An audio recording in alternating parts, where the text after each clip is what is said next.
જોહાર જય આદિવાસી. ઉનાળાની ઋતુની શરૂઆત થઈ ચૂકી છે અને શરૂઆતમાં જ કેટલાય ગામોમાંથી પાણીની જે સમસ્યા છે એને લઈને પ્રશ્નો ઉઠી રહ્યા છે અને આ જે સમસ્યા છે એમાંથી ડાંગ જિલ્લો પણ બાકાત નથી. જો કે ડાંગ જિલ્લાની વાત કરવામાં આવે તો ડાંગ જિલ્લામાં વધુ વરસાદ પડે છે, પરંતુ ત્યાંની ભૌગોલિક પરિસ્થિતિ એવી છે કે આ જે પાણીનો સંગ્રહ થવો જોઈએ તેટલા પ્રમાણમાં પાણીનો સંગ્રહ થઈ શકતો નથી અને એના કારણે ડાંગ જિલ્લાના જે લોકો છે એમણે પાણીની સમસ્યાનો સામનો કરવો પડે છે. ત્યાંની પરિસ્થિતિ એ છે કે ડુંગરાળ પ્રદેશ હોવાથી પાણીની ખૂબ જ વિકટ પરિસ્થિતિ છે અને એના કારણે જે મહિલાઓ છે એમણે 2 થી 3 કિલોમીટર ચાલીને પાણી લેવા જવું પડે છે અને ત્યારે તેમને પાણી મળે છે. આ પરિસ્થિતિ ડાંગ જિલ્લાની છે.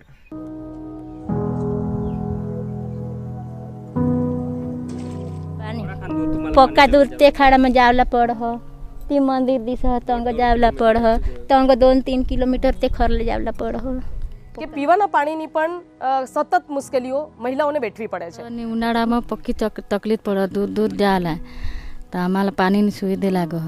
થોડાક દિવસનું તો પાણી જ નહીં, અમે 50 રૂપિયા પાણી લા ભરજો ને.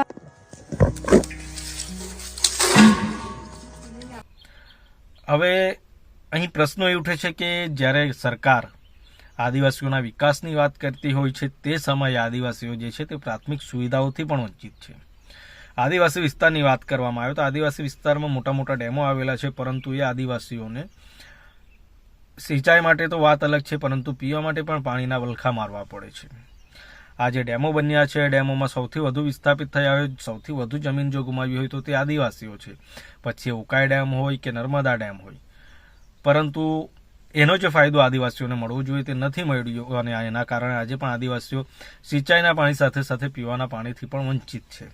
બે દેગડા લઈને જવું પડે, પછી બોર પર રાત્રે ત્યાં રહેવું પડે. સમસ્યાનું હલ કાઢે બધા તો જરાક સારું પડે અમને બી, પણ કોઈને એવું ગામની કોઈ ચિંતા નથી. નલ સે જલ યોજના સરકાર લાવી ઘરે ઘરે પાણી પહોંચાડવાની વાત કરી, પરંતુ આ જે યોજના છે તે સૌથી મોટા ભ્રષ્ટાચાર રૂપે સામે આવી છે અને ફક્ત ડાંગમાં જ નહીં પરંતુ તમે આ સમગ્ર આદિવાસી વિસ્તારમાં જુઓ તો આ યોજના કોઈ પણ જગ્યાએ વ્યવસ્થિત રીતે કામ નથી કરી રહી અને એમાં સૌથી મોટો ભ્રષ્ટાચાર થયો છે.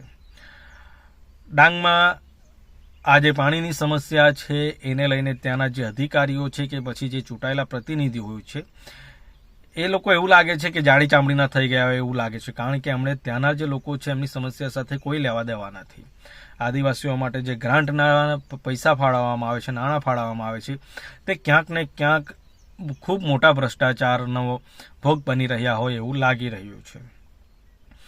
ડાંગ જિલ્લામાં શું ટેન્કરો નથી? શું ટેન્કરો માટે ગ્રાન્ટ ફાળવવામાં નથી આવી? એ પણ એક પ્રશ્ન ઉદ્ભવે છે. જો કે આના પહેલાં પણ ડાંગ જિલ્લામાં જે ટેન્કરો છે એને લઈને ડાંગ જિલ્લાના જે ધારાસભ્ય છે વિજય પટેલ એને કામગીરી પર પ્રશ્નો ઉઠ્યા હતા અને ત્યારે પણ કહેવાયું હતું કે આ જે ટેન્કરો છે એ ટેન્કરો બજાર કરતાં ઊંચા ભાવે ખરીદી કરવામાં આવ્યા છે અને એમાં ખૂબ મોટા પાયે ભ્રષ્ટાચાર થયો છે. જો કે હાલમાં પણ અનેક આક્ષેપો લાગ્યા છે કે ડાંગમાં જે ટેન્કરો ફાળવવામાં આવી છે તે શા માટે ધૂળ ખાઈ રહી છે, તેમાં શું થયું છે, એ અનેક પ્રશ્નો ઉઠી રહ્યા છે. ડાંગના જે 3 તાલુકા છે આહવા, વઘઈ અને સુબીર, તો એ તાલુકા માટે જે ટેન્કરો ફાળવવામાં આવી તો ટેન્કરોનું શું થયું તેની વાત કરવામાં આવે તો વર્ષ 2022માં આ 3 તાલુકાના જે ગામો છે એ ગામોને ટેન્કરો ફાળવવામાં આવી હતી. જો કે આ જે ટેન્કરો છે એ ટેન્કરોની જે ચકાસણી, ગુણવત્તાની ચકાસણી કરવામાં નથી આવી અને આરોપ એવા લાગ્યા કે આ જે ટેન્કરો છે તે તદ્દન હલકી કક્ષાની ટેન્કરો ખરીદવામાં આવી અને આ ટેન્કરો માટે એકદમ આયોજન વગરનું ગ્રાન્ટ ફાળવી દેવામાં આવી. બીજો આરોપ એ પણ લાગવામાં આવ્યો કે જે ગ્રામ પંચાયતોને આ જે ટેન્કરો ફાળવવામાં આવી છે તો એ ટેન્કરોને લઈ જવા માટે ટ્રેક્ટર નથી, એટલે કે આ જે ટેન્કરો છે તે એમ જ ધૂળ ખાઈ રહી છે. બીજું કે આ જે ટેન્કરો છે એ ટેન્કરોમાં એની જે ખરીદી કરવામાં આવી તે ખરીદી એનું જે મૂળ કિંમત છે, બજાર કિંમત, એના કરતાં ઊંચા ભાવે ખરીદી કરવામાં આવી છે અને સ્થાનિક જાણકારી મુજબ ટેન્કરની જે ગુણવત્તા છે એની ચકાસણી કર્યા વગર જ એકદમ તદ્દન હલકી કક્ષાના ટેન્કરો ગ્રામ પંચાયતોને માથે થોપી દેવાનો પ્રયાસ કર્યો છે.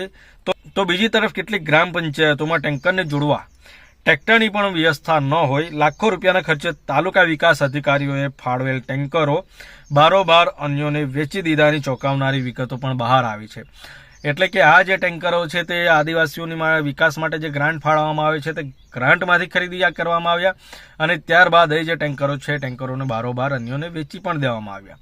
એટલે આપણે આમાં કહી શકીએ કે આમાં કેટલા મોટા પાયે ભ્રષ્ટાચાર થયો હશે.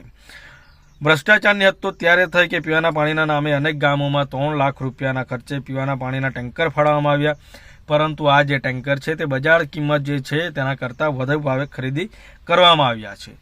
આ જે ટેન્કરો ફાળવવામાં આવ્યા ડાંગ જિલ્લાના 3 તાલુકામાં તો તે એકદમ તકલાદી કક્ષાના છે અને એના કારણે જ જે કેટલાક જાગૃત સરપંચો છે એ સરપંચોએ તો આ જે ટેન્કરો છે તે લેવાની પણ ના કરી દીધી છે કે અમારે આ ટેન્કરો નથી જોઈતા. એટલે આપણે સમજી શકીએ કે શું પરિસ્થિતિ ખરેખર થઈ રહી છે. આદિવાસીઓ આજે પણ પીવાના પાણી માટે ફાફા મારી રહ્યા છે, વલખા મારી રહ્યા છે, ત્યારે આદિવાસીઓના વિકાસ માટે જે નાણાં ફાળવવામાં આવે છે, જે બજેટ ફાળવવામાં આવે છે, તો એ ક્યાંક ને ક્યાંક ખૂબ મોટા પાયે ભ્રષ્ટાચારનો ભોગ બની જાય છે.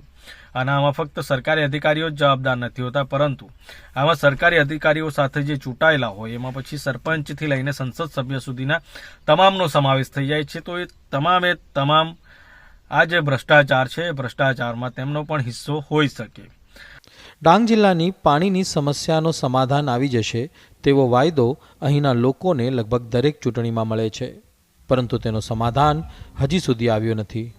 આ સમસ્યા તો ઘણા સમયથી છે પાણીની, પણ હવે વિચારવા જાય તો સરકારને અમે કેટલી વખત કહે છે, પણ હવે એ લોકો હા તો પાડી દે, પણ પાણીની સુવિધા પૂરી નહીં કરે. એ લોકો અહીંયા પાણી નજીકમાં આવશે, અમારે પીવા માટે પાણી લાયક છે, પણ હવે એ લાઈનો કરી જાય નવી, પણ એમને એમ જ પડે રહી, હજુ સુધી પડેલી જ છે, એમ તૂટી જાય પણ કંઈ જોઈએ નહીં એ લોકોને.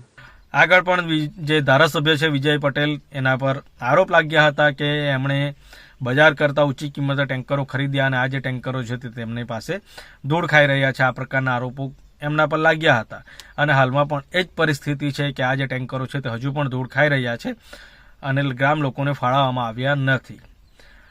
આ બાબતે સરકારથી માંડીને તમામ લોકોએ ગંભીરતાથી કામકાજ કરવાની અને ધ્યાન આપવાની જરૂર છે. સાથે સાથે જે કોઈ આવા ભ્રષ્ટાચારીઓ એવા લોકો સામે પગલાં લેવાની પણ જરૂર છે. જોકે જે ચૂંટાયેલા છે, ચૂંટાયેલાઓ કદાચ જાડી ચામડીના હોય, એમને કોઈ ફરક નથી પડતો એવું લાગે છે, કારણ કે એમને લોકોના મતની જરૂર નથી. એનું કારણ છે ઈવીએમ મશીન. એ લોકોને લોકો કરતાં ઈવીએમ મશીન પર જ એટલો બધો ભરોસો થઈ ગયો છે કે ક્યાંક ને ક્યાંક લોકો આપણને ન મત આપશે તો પણ આપણે ઈવીએમના ભરોસે જીતી જશું, એટલો વિશ્વાસ એમને છે. એટલે જ તેઓ બિંદાસપણે ભ્રષ્ટાચાર પણ કરતા હોય છે. બિંદાસ તેઓ આ રીતે જે આદિવાસીઓ માટેના વિકાસ માટે નાણાં ફાળવવામાં આવતા હોય છે, એ નાણાંઓ પણ ક્યાં ચાવ કરી જતા હોય છે તે લોકોને ખબર નથી પડતી અને ચૂંટણી આવે ત્યારે પછી મત માગવા નીકળે છે. તો આદિવાસી સમાજના લોકોએ આવા જે લોકો છે એમને ઓળખવાની જરૂર છે, જેઓ ફક્ત ચૂંટણી સમય યાદ કરે છે અને 5 વર્ષ સુધી ફક્ત તમારા નામે ભ્રષ્ટાચાર કરે છે, જેથી કરીને આપણને પણ ખબર પડે કે આપણે કેવા લોકોને મત આપવો જોઈએ અને શું કરવું જોઈએ. લોકસભા 2024ની ચૂંટણી આવી રહી છે, તો તમામે આ બાબતે જાગૃત થવાની જરૂર છે અને આ જે ગંભીર મુદ્દાઓ છે એને ધ્યાને લેવાની જરૂર છે. વિડીયો શેર જરૂર કરજો, ચેનલ સબસ્ક્રાઈબ કરવાનું બાકી હોય કરી લેજો. મળીશું બીજા વિડીયોમાં. સો જોહાર જય આદિવાસી.